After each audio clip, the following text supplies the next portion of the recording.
مفتی غلام حیدر ساقی صاحب کے نئے بیانات سننے اور دیکھنے کے لیے ہمارے یوٹیوب چینل کو سبسکرائب کریں۔ شکریہ۔ قال اللہ تعالی وقل جاء الحق وزهق الباطل ان الباطل كان زهوقا صدق اللہ مولانا العظیم۔ قال اللہ تعالی والتین والزیتون وطور سینین وهذا البلد الامین صدق اللہ مولانا العظیم۔ یا صاحب الجمال و یا سید البشر من وجهک المنیر لقد نور القمر لا يمكن الثناء كما كان حقه بعد از خدا بزرگ تو ہی قصہ مختصر۔ گنج بخش فیض عالم مظہر نور خدا ناکساراں پیر کامل کامل آرا رہنما، اللہ کی بارگاہ بے کس پناہ میں دعا ہے خالق کائنات ارض و سما۔ قرآن دو مختلف مقامات سے تلاوت کا شرف حاصل کیا۔ رب ذوالجلال ہمیں قرآن کے اس معنی اور مفہوم کو سمجھ کر آج کا خوبصورت موضوع فلسفہ جہاد اور بیت المقدس کی چند یادیں آپ کے سامنے گوش گزار کی جائیں گی۔ اللہ کی بارگاہ میں دعا ہے اللہ پاک ہمیں فلسطین سے، بیت المقدس سے، حرم کعبہ سے، روضہ رسول اللہ صلی اللہ علیہ وسلم سے ہمتاً محبت، پیار اور ان کے ساتھ اپنی تعلق وابستگی کو مضبوط رکھنے کی توفیق عطا فرمائے۔ قرآن مجید میں اللہ فرماتا ہے وَقُلْ جَاءَ الْحَقُّ وَزَهَقَ الْبَاطِلُ۔ محبوب آپ فرما دیجئے حق آیا باطل مٹ گیا، اور بے شک ان الباطل کان زہوقا، باطل تو مٹنے ہی والا ہے۔ نبی کریم صلی اللہ علیہ وآلہ وسلم نے اسلام کی آمد کی خوشخبری اور کفر کے مٹ جانے کی دوسری بڑی خوشخبری عطا فرمائی کہ اسلام غالب ہوگا اور کفر مغلوب ہوگا۔ حضور اقدس صلی اللہ علیہ وسلم تشریف لائے، اسلام آیا، نور آیا، رحمت آئی، برکت آئی، اللہ پاک کی قدرت کے کرشموں کا نکھار آیا اور کائنات میں نور کا ظہور ہوا۔ شیطان کو، ابلیس کو روکا گیا، ابلیس کے ہتھ کنڈوں سے امت کو، انسانیت کو محفوظ کیا گیا مصطفیٰ کے نور مقدس سے۔ آقا دو جہاں صلی اللہ علیہ وسلم آپ تشریف نہ لاتے کائنات تو اندھیرے سے اور ظلمت سے بھری پڑی تھی۔ مصطفیٰ کی آمد کے تصدق سے، اسلام کے نور کے جگمگانے کی برکت سے اللہ نے پوری کائنات کو مشرق سے مغرب، شمال سے جنوب، اور اللہ پاک نے پوری دنیا کو جگمگا دیا۔ یہ سب میرے محبوب کی آمد کی برکت تھی۔ اس لیے قرآن کہتا ہے حق آیا ہے، باطل مٹ گیا ہے، باطل تو مٹنے ہی والا ہے۔ نبی کریم صلی اللہ علیہ وسلم کے متعلق کیا خوب کہا ہے، انہی کے دم قدم کی باغ عالم میں بہار، انہی کے دم قدم کی باغ عالم میں بہار، وہ نہ تھے عالم نہ تھا، گر وہ نہ ہو عالم نہ ہو۔ نبی کریم صلی اللہ علیہ وسلم کی برکت اور رحمت کے تصدق سے اللہ نے کائنات کو خوبصورت انداز سے معجزن فرمایا ہے۔ قرآن مجید کے اندر اللہ پاک اس بات کی طرف وضاحت کے ساتھ، اور حضرت عبداللہ ابن عباس رضی اللہ تعالیٰ عنہ فرماتے رسول خدا صلی اللہ علیہ وآلہ وسلم فتح مکہ کے دن مکے کے قریب تھے، اور مکہ کے گرد و نواح میں 365 سے زائد بتوں کو ابلیس نے لوہے کی سلاخوں سے بھی زیادہ جکڑ کے ان بتوں کو کھڑا کیا ہوا تھا۔ آقا دو جہاں صلی اللہ علیہ وسلم کعبے کے اس مکہ معظمہ کی حدود کے قریب آقا تشریف لے کے آئے۔ مصطفیٰ کے دست اقدس میں ایک لاٹھی، ایک چھڑی تھی، ادھر 365 بت ہیں اور ادھر نبی کریم صلی اللہ علیہ وآلہ وسلم کے دست اقدس میں ایک لکڑی ہے۔ حضور نبی کریم صلی اللہ علیہ وسلم نے جب یہ آیت پڑھی وَقُلْ جَاءَ الْحَقُّ وَزَهَقَ الْبَاطِلُ إِنَّ الْبَاطِلَ كَانَ زَهُوقًا، حضرت عبداللہ ابن عباس رضی اللہ عنہ فرماتے محبوب نے جب یہ آیت پڑھی نا، آقا دو جہاں صلی اللہ علیہ وسلم نے اس لکڑی سے جس بت کی طرف اشارہ فرماتے وہ کیلوں سے مضبوطی سے جکڑا ہوا بت مصطفیٰ کے اشارے کے ساتھ فوراً سرنگو ہوتا اور بت زمین پہ نیچے آ جا گر جاتا۔ نبی کریم صلی اللہ علیہ وسلم کے دامان مقدس کے بڑے فیوز و برکات ہیں، اور آج اسلام اس بات کا میسج امت کو دے رہا ہے، یہود و نصارہ کو دے رہا ہے۔ دنیا کا کفر اسلام کی اس آیات اور قرآن کی ان خوبصورت آیات مقدسہ سے لرزتا ہے۔ اور میں آج پڑھ رہا تھا، آج ہم بیت المقدس کی بات کرتے ہیں، آج ہم فلسطین کی بات کرتے ہیں۔ یاد رکھنا قرآن مجید میں نا اللہ پاک نے 3 نبیوں کا اور 3 مقدس جگہوں کا ملا کے ذکر کیا ہے۔ توجہ میری طرف، فرمایا والتین والزیتون، انجیر اور زیتون کی قسم، اور فرمایا وطور سینین، مصر کے پہاڑوں کی قسم، وہذا البلد الامین، اور محبوب کے شہر مکہ و مدینہ کی قسم۔ جانتے ہو محبوب نے ان تینوں چیزوں کی اللہ نے قسم کیوں کھائی ہے؟ فرمایا والتین والزیتون، انجیر اور زیتون کی قسم۔ فرمایا اس سے مراد عیسیٰ علیہ السلام کا زمانہ ہے، جہاں زیتون کا درخت ہے اور انجیر ہے۔ یہ حضرت عیسیٰ علیہ السلام کی یادوں اور حضرت عیسیٰ علیہ السلام کے زمان اقدس کی باتیں ہیں۔ اور فرمایا جہاں پر فرمایا وطور سینین، اس میں مصر کا پہاڑ ہے، اور موسیٰ علیہ السلام کی نبوت کو اللہ نے یہاں عطا فرمایا۔ اس سے مراد موسیٰ علیہ السلام کے زمانے کی یادیں ہیں۔ اور جہاں فرمایا وَهَذَا الْبَلَدِ الْأَمِينَ، اس سے مراد شہر مکہ و مدینہ، جیسے اللہ پاک نے سورۃ البلد میں فرمایا لا اقسم بهذا البلد وانت حل بهذا البلد ووالد وما ولد۔ محبوبہ آپ کے شہر مکہ و مدینہ کی قسم، مصطفیٰ جس شہر میں آپ کا روح اقدس تشریف لے کے جاتا ہے، رب ذوالجلال اس شہر کی قرآن میں قسمیں کھا رہا ہے۔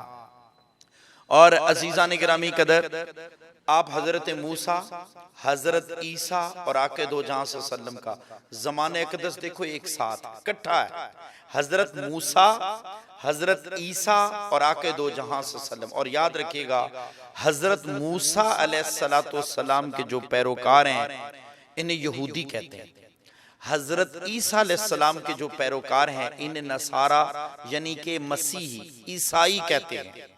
اللہ پاک نے قرآن مجید کے اندر نبیوں سے وعدہ اور پرومس لیا تھا، ان سے عہد لیا تھا۔ آج کے یہودیوں اور عیسائیوں کے لیے میرا میسج ہے، آپ ہمارے مقدس قرآن نے ارشاد فرمایا ہے لَقَدْ أَخَذَ اللَّهُ مِيثَاقَ النَّبِيِّينَ لَمَا آتَيْتُكُم مِّن كِتَابٍ وَحِكْمَةٍ ثُمَّ جَاءَكُمْ رَسُولٌ مُصَدِّقٌ لِّمَا مَعَكُمْ۔ عیسیٰ علیہ السلام کو اللہ نے ایک اور جگہ پیغام دیا ہے مُبَشِّرًا بِرَسُولٍ يَأْتِي مِن بَعْدِهِ اسْمُهُ أَحْمَدُ۔ محبوب عیسیٰ علیہ السلام ان لوگوں کو بتا دو میں ایک ایسے نبی کی خوشخبری سنانے آیا ہوں جو میرے بعد آئے گا، اور اس نبی کا نام کیا ہوگا؟ اسمہ احمد، اس کا نام احمد ہوگا۔ عیسیٰ علیہ السلام نے مصطفیٰ کی بشارت دی۔ دوستو اور بزرگوں، 1,24,000 انبیاء اور رسل آقا دو جہاں صلی اللہ علیہ وسلم کی آمد کی بشارت دیتے رہے۔ تو یاد رکھیے گا بیت اللہ بھی شان والا ہے، بیت المقدس بھی شان والا ہے، اور روضہ رسول اللہ صلی اللہ علیہ وسلم بھی شان والے ہیں۔ بیت اللہ میں نماز پڑھو تو 1,00,000 نمازوں کا ثواب، بیت المقدس میں نماز پڑھو 50,000 نمازوں کا ثواب، اور روضہ رسول اللہ صلی اللہ علیہ وسلم میں نماز پڑھو تو بھی 50,000 نمازوں کا ثواب۔ اللہ پاک نے نا بیت المقدس کو، فلسطین کی سرزمین کو بڑی شان عطا فرمائی، بڑا مقام عطا فرمایا۔ آج ہم لوگ جس شام کی بات کرتے ہیں اس کا دارالحکومت ایک ہی جگہ ہے، وہ دمشق ہے، لیکن جو نبی کریم صلی اللہ علیہ وسلم کا دور مقدس ہے، آقا دو جہاں صلی اللہ علیہ وسلم کے دور مقدس میں جو فلسطین کی سرزمین کا خطہ ہے وہ صرف یہاں تک محدود نہیں ہے، اور یہ وہ ارض مقدس کا خطہ ہے جہاں پر بے شمار انبیاء کرام علیہم التحیۃ والسلام آپ کی زیارت کو اور قدم بوسی کو اللہ نے اس شہر کو یہ شرف عطا فرمایا ہے، اور یہ وہ سرزمین ہے جہاں پر متعدد انبیاء کرام جلوہ افروز ہوئے، ان کا مسکن، ان کا مدفن ہزاروں انبیاء کا اللہ پاک نے اسی فلسطین کی سرزمین کو بنایا۔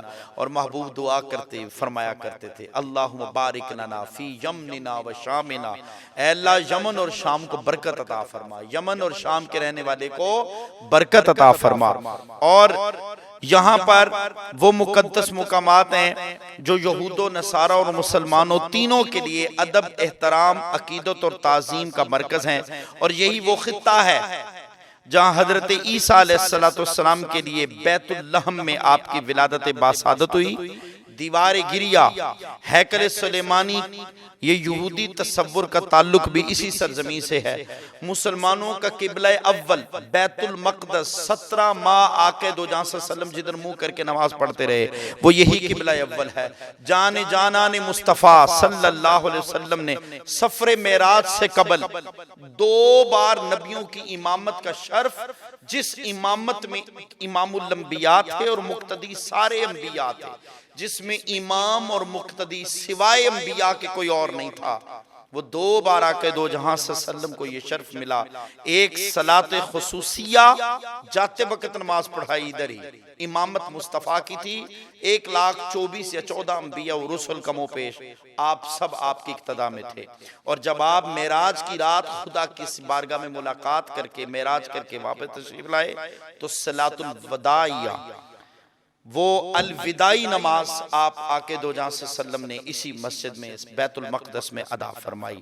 تو فلسطین وہ جگہ ہے جہاں پر اس وقت صرف ہم یہ نہیں کہہ سکتے کہ یہاں پر ملک شام کے اندر صرف شام ہی ہے، بلکہ فلسطین، شام، اردن، لبنان اور مصر کا علاقہ، سارے کا سارا شام کا علاقہ برکت کی دعا فرمائی ہے۔ اور اس وقت جو شام کا علاقہ تھا اس میں فلسطین اور یہ سارے علاقے، اردن کا، لبنان کا اور موجودہ جو اسرائیل ہے، یہ بھی فلسطین کا حصہ اسی شام کے علاقے کے اندر شامل ہے۔ تو نبی کریم صلی اللہ علیہ وسلم کی ہزاروں نبیوں کا مسکن یہ خوبصورت جگہ ہے۔ سلیمان علیہ السلام کے لیے تیز ہوا جو مسخر کر دی گئی تھی، اس کا حکم بھی اسی سرزمین پہ ہوا۔ ہزاروں فرشتے اس سرزمین پہ نازل ہوئے۔ مسجد اقصیٰ، وہ بیت المقدس، وہ خوبصورت سرزمین جہاں ہزاروں انبیاء کی تشریف آوری ہوئی۔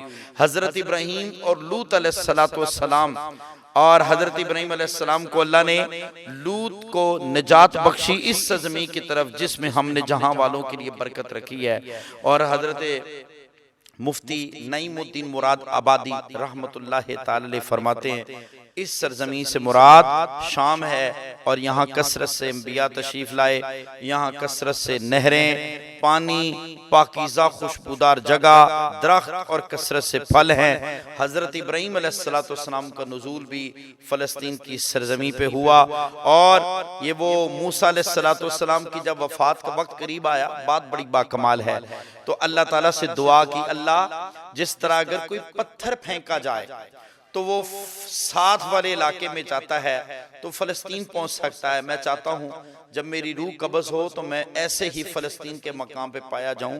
موسیٰ علیہ السلام کو فلسطین کے مقام سے، اس جگہ سے اتنی محبت تھی، اور یہاں پر نبی کریم صلی اللہ علیہ وآلہ وسلم، آج بھی مسلمانوں کے دل بیت المقدس کے ساتھ دھڑکتے ہیں۔ اور یہ وہ سرزمین ہے، خانہ کعبہ کے بعد 40 سال بعد دنیا کے اوپر جو خدا کا گھر تعمیر کیا گیا وہ بیت المقدس تھا۔ نبی کریم صلی اللہ علیہ وآلہ وسلم آپ فرماتے اسی جگہ پر اللہ نے عیسیٰ علیہ السلام کی ولادت فرمائی۔